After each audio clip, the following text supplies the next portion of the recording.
You can't give up yet. You can't give up yet. And it's not because that's not an option, but because in your life, that's not an option. One of the things that often comes to me is this realization that on the path of life, as we learn, as we, have things to say, we want to express ourselves, we want to create, a lot of us hit places where we're like, you know what? I'm gonna just get quieter. I'm gonna just be quiet. It's too much noise. There's too much going on. I'm too sensitive to the things that people have to say and the ways that they go about, creating their expressions in the world. And I'm gonna just sit back. I'm gonna sit back and watch for a while. And that's important to have periods of solitude, periods where you sit back and observe and really get clear, gain that clarity about what's going on with you. But if you are a person with a brilliant mind, and a creative talent, and especially if you are a person who is a rebel, this is your time. So you can't give up yet. You can't give up yet because right now, everybody's kind of letting it all hang out. And so, what does that mean? That means when everyone's letting it all hang out and you are sitting here processing and observing and analyzing all of everyone else's stuff, you should just take it on, like just like a dustbin and collect it and go quiet. You can't give up yet. You have to be determined to understand that this is a call for you to speak up. This is a call for you to step forward during this time. This is not about allowing other people's loud volumes to take over the narrative. This is about you turning on your amplifier. No need to shout. Just turn on the amp. Just make the message a little bit louder, a little bit higher, right? And it's not coming from you, but you're broadcasting it. It's just time. It's just time. And the reason I say this is because on so many levels, I feel that when I look back at my life and, sometimes I reflect and I'm looking back at previous periods, I'm looking back to see what happened, where I was really active, the years I really wasn't. And of course, I can look at astrology and other methodologies in order to explain those intricate happenings, which I do. But I think on an overall feeling level, on an intuitive level, 9 times out of 10, the reason why I have gone quiet is not because I'm distracted and it's not because I don't have anything to say. It's because I'm trying to avoid losing control. I'm trying to avoid losing control. I'm trying to avoid being that voice that cuts through all of the noise because I know that's a huge task. It's a huge target sometimes, and it's also a huge responsibility. And you also have to respond to people sometimes when you are trying to get a message across and everyone wants you to be quiet. So it's just easier to be quiet, or is it? Is it easier to be on pause while everyone else is in full play?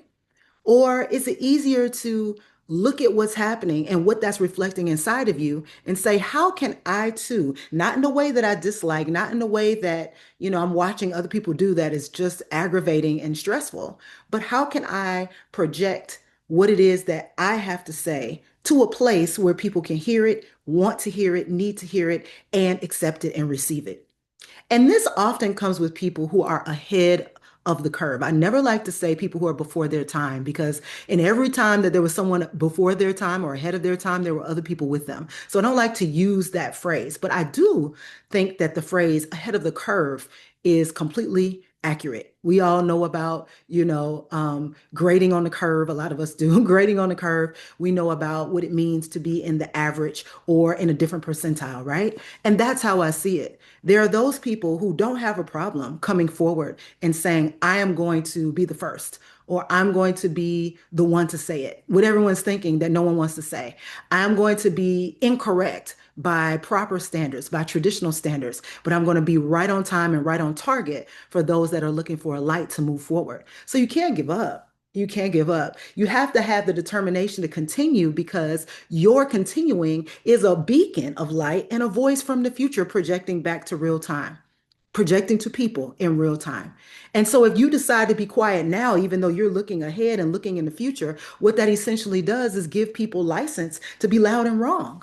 And it gives people who are looking for an alternative no place to find one. So sometimes we have to be the spark. We have to be the spark that lights up other people at a time when something needs to be said. And it gets very challenging to think that that responsibility is yours. But if it comes to you, then it has to come through you.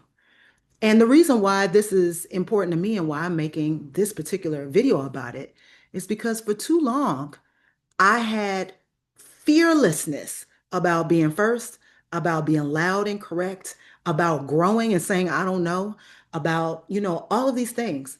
And then it came to a point somewhere around the pandemic where I realized that that life is very isolating. It can be very isolating to know before people are ready to know. It can be extremely isolating when people are not wanting you to be the way that they find out. They want to hear it from someone else, someone who has a different composition, a different kind of lifestyle, a different definition of success, a different kind of visibility, a different appearance, a different background, a different story. And people are very attached to story, but they're attached to story because they want to hear stories. The truth is not the story. It's a story, but it's not the story, right? It's often not the story for other people. People who are truth tellers have to remind yourself you're not telling stories. You're giving people, you're illustrating something, but it's not a story in the way that most people understand story. And story for most people is a little glimpse of the truth or a message or a lesson or some kind of tale mixed with a whole bunch of symbolic things around it that are not necessarily the actual truth, but make it interesting. Entertainment.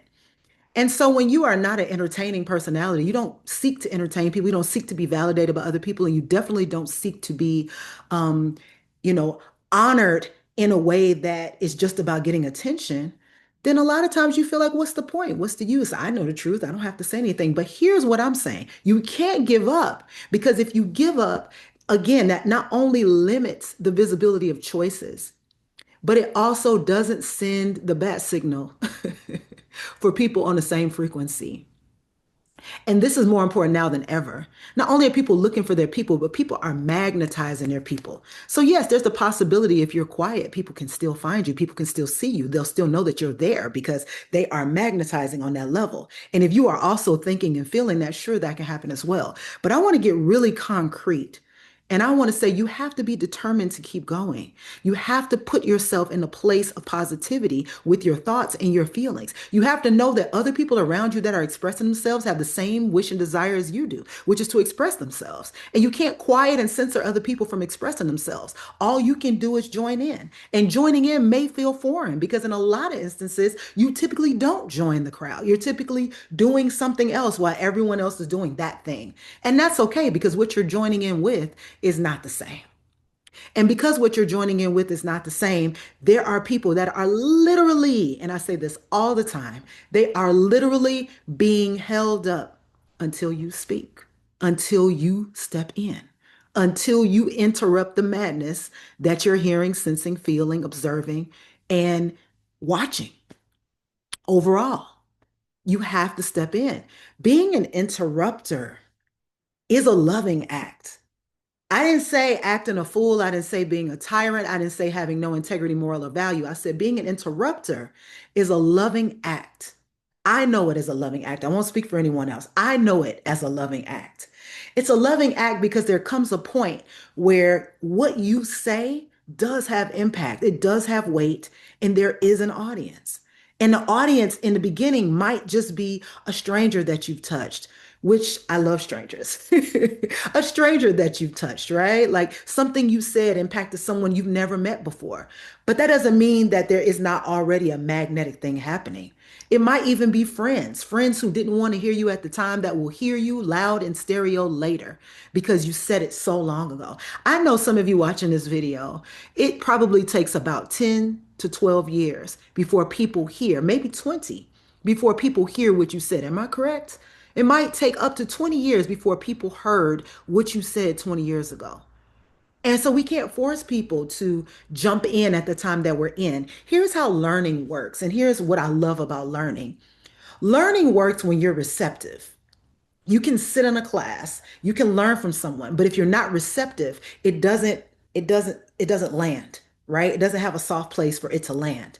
So it just becomes you accumulating knowledge. It becomes, you having information. You got what it is that somebody wanted to express and somebody wanted to say. And it seems like maybe it makes sense. But until you are receptive, what you have learned has no weight. It has no bearing. Because if you're not utilizing what you have learned, then you're simply collecting information. You're simply becoming an encyclopedia of sorts. You have the information, but when do you apply it? When do you allow the information and the knowledge you have to become intelligence? It's when you start connecting it to what's happening in your lives. So I'm saying for all of you, when you are gathering information, you have information, you've taken a class, you've taken a course, you've listened to people, you've watched the video, you've done all of this, you've seen what your life is handing you. When do you start applying those things that you've learned and saying, oh, I can put some of this here and push this forward because this is my expression? So, again, if you have something to say, if you are artistic, creative, we need you. We, even the ones that have those qualities, also need you. We need each other, right? And I'm saying need in a very lightweight manner. I mean that our evolution and what is possible for each of us is dependent upon the kinds of things that we take in, the things we're inspired by, the things that we see, but also the ideas that we have, the imagination that is sparked. So every time we don't respond to everything that way. Some things, in and out. But when we see things that are really important and we see things that feel really, really good, what we tend to do is respond. Especially if we are in a practice of intelligence, we tend to respond. We tend to say, ooh, so if I have been looking at this long enough, I know that this can produce or yield or share this kind of result when it is applied. So where can I apply it? We start to take inventory and we keep going. We have to persevere because without perseverance, there is extinction. I know I don't want to see a reduction of intelligent people on this earth. I definitely, during this time, don't want to see a reduction of people who are creative. And I sure enough want to see an uptick in people who are loving and soulful and remember who they are beyond what they're told and what they're looking at. I definitely want to see uptick in that. And that means that you, yes, you have to persevere. That means that whatever it is that's happening in your life that in some way, shape, or form has you feeling like no one would understand, no one would listen, no one would receive you, just keep talking until they do. Keep creating until they see it. Keep making those strides because while you are on the journey, to being seen in your authentic light and being understood in your authentic word. While you are on that journey, you are also cultivating. You're also building something within yourself that allows you to be ready for that walk and what that walk will eventually lead to. So it's not just for other people. Your missions are two-way streets. You're doing something that cultivates and makes you happy and proud and fulfilled, but then you're also doing something that at some point will impact others in a way that returns the promise of why you were doing the thing to begin with. Why you were doing a thing, why you felt a thing is your preview to coming attractions. And if we have less previews to coming attractions, then we have old cobwebbed closeted thoughts that didn't get a chance to energetically expand to create a possibility within each of us that would be able to live in that actual future. It's very important. It's very important to persevere, to have determination, to not let your environment and the outside dictate the value and the importance of what it is that you are about. Your individuality is so beautiful. It's so one of one. And this is not me preaching everyone should be isolated, independent individuals, but your individualism is diversity for the collective. I want you to hear that. Who you are as an individual, who you came here as, what you have picked up along the way, what you came here to do, yes, also your truth story, are all ways in which the collective can grow through that individualism, that diversity that you bring. You ever walked somewhere and you noticed that All of the trees are the exact same. So boring, right? All the trees are the same. Sure, different heights, but you're just walking along a row of differing trees. And then you see that one, maybe in the autumn when the colors are changing, or you see one that has, it's sprouted, it has beautiful blossoms, or maybe it's bearing fruit. And those trees feel so much more special than all the other ones that are just standing in line, being the exact same thing for every onlooker. And it doesn't mean that those don't play a role and are not important. It means that's not your role. Your role is not to just be amongst the group and do what the group does. We get less places like that. We get less traction like that. The beauty in being you is in being. And so all of the things that you want to experience, create, produce, feel, know, integrate, all of those wonderful, wonderful traits that you get for having intelligence is one of the most beautiful things that I've ever seen humans do. It's such a divine act to just sit up here and say, you know what, who I am is what the world needs now. And it's not just me, but it also includes me. And I just wanted to say that to you today. I just wanted to say that to you today. No matter your astrological placements, no matter your inner circle, no matter how much time you do or don't spend by yourself, and no matter what the world is talking about right now, we are just a few practices away at all times from being louder in our love in a way that people can hear us, from being fiercely authentic in what's going on with us and how. And even leaving this message, I'm thinking about all the ways in which I have held back things that are so special just because I wasn't ready to broadcast them, because I called myself waiting for evidence that what I had been saying 20 years ago made sense. And then there are other areas where I didn't wait for anyone. I jumped out the gate. I was like, I'm doing it.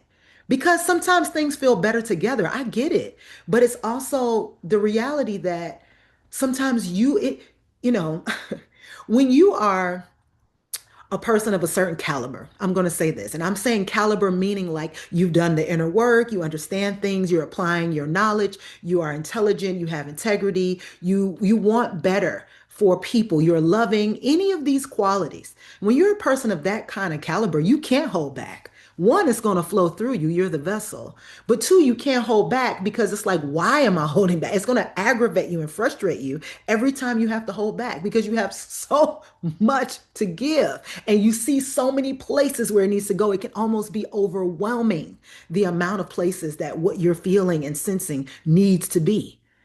And so, one of the best things you can do is just light that lighter, hit that quick spark and start. And starting will pave the way for what is to come, what the rest of the path looks like, what the rest of the journey is supposed to be. I'm saying that from the standpoint of everything that you are about will not be received by everybody. And most of the things that you are in combination is too complex for most of the people you're around.